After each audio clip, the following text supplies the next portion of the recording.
রিজিক নির্ধারিত শর্ত তালাশ করতে হবে। প্রত্যেক মানুষের রিজিক নির্ধারিত। একজন মানুষ যা কিছু পান বা লাভ করেন পূর্ব নির্ধারিত ছিল বলে তা তিনি পেয়ে থাকেন।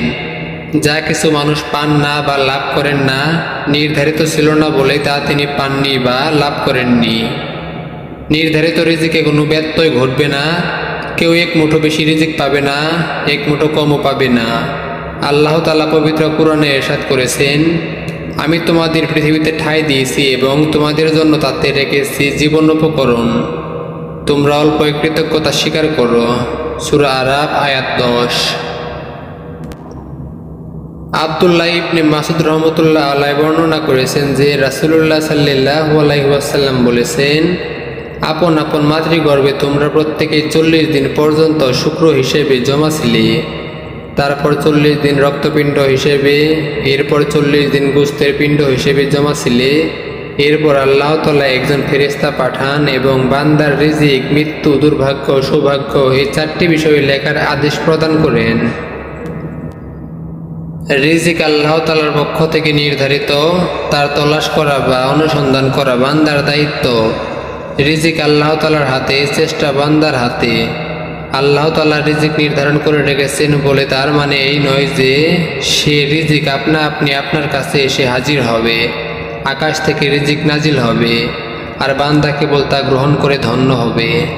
আল্লাহ তাআলার উপর পূর্ণ ভরসা রেখে প্রয়োজন ও চাহিদা অনুযায়ী রিজিক অনুসন্ধান করতে হবে। আল্লাহ তাআলা পবিত্র কুরআনে ইরশাদ করেছেন, অতঃপর নামাজ শেষ হলে তোমরা পৃথিবীতে ছড়িয়ে পড়বে এবং আল্লাহর অনুগ্রহ সন্ধান করবে আর আল্লাহকে অধিক স্মরণ করবে যাতে তোমরা সফল হতে পারো। মুত্তালিব ইবনে হানতাব রাহমাতুল্লাহ আলাইহি বর্ণনা করেছেন যে রাসূলুল্লাহ সাল্লাল্লাহু আলাইহি ওয়াসাল্লাম বলেছেন, নিশ্চয়ই জিবরাইল আলাইহিস সালাম আমার অন্তরে ওহী ঢেলে দিয়েছেন। অবশ্যই রিজিক শেষ হওয়ার আগে কারো মৃত্যু হয় না, সুতরাং তোমরা হারাম ছেড়ে হালাল পথে রিজিকের অনুসন্ধান করো। আব্দুল্লাহ ইবনে মাসউদ রাহমাতুল্লাহ আলাইহি এর বর্ণনায় আছে যে রাসূলুল্লাহ সাল্লাল্লাহু আলাইহি ওয়াসাল্লাম বলেছেন, হালাল রিজিক অন্বেষণ করা দ্বীনের ফরজগুলোর পর অন্যতম ফরজ।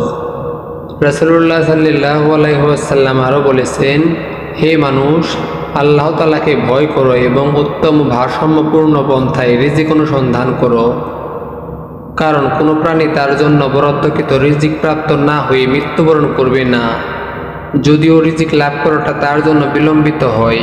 সুতরাং আল্লাহকে ভয় করো ও ভারসাম্যপূর্ণ পন্থায় রিজিক তালাশ করো। যা হালাল তা গ্রহণ করো, যা হারাম তা পরিত্যাগ করো।